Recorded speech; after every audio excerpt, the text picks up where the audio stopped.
અમારા આમ તો કોઈ વિરોધીઓ છે નહીં, બધા મિત્રો જ છે, અને છતાંય અમારું કામ એ જ અમારો જવાબ છે. ભારતીય જનતા પાર્ટીમાં કોઈ બાહુબલી નથી. પાર્ટી જ મહાન છે અને પાર્ટી જેને ટિકિટ આપતા હોય જીતતા હોય છે.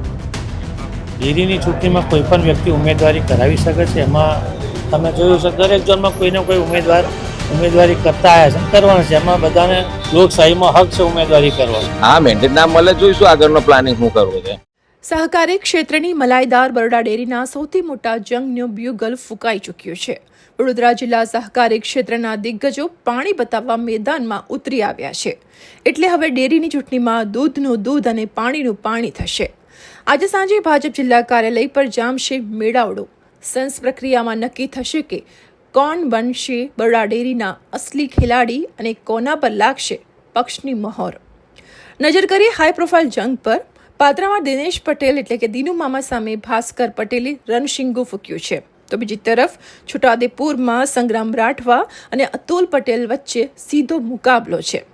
13 ડિરેક્ટર, એક રજિસ્ટ્રાર પ્રતિનિધિ અને એક એમડી પદ, ખુરશી એક, દાવેદારો અનેક.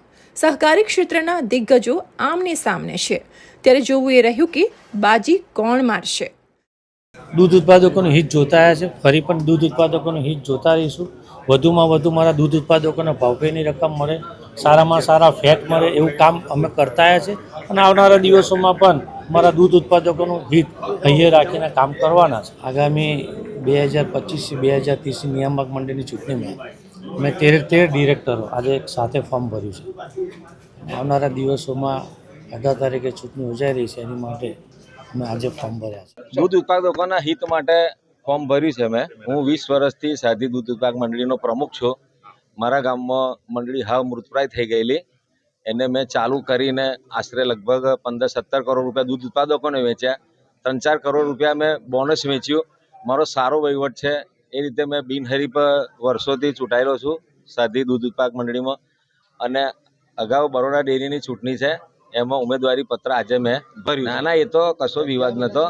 આ લોકોને એવું હતું કે અમે ધારાસભ્ય જોડે ગયા એટલે એમને અમારા માટે આખો પ્લાન કર્યો હતો, પણ બધું સાચું જ હતું. એમને ગવર્મેન્ટ ઓડિટ કરાયું.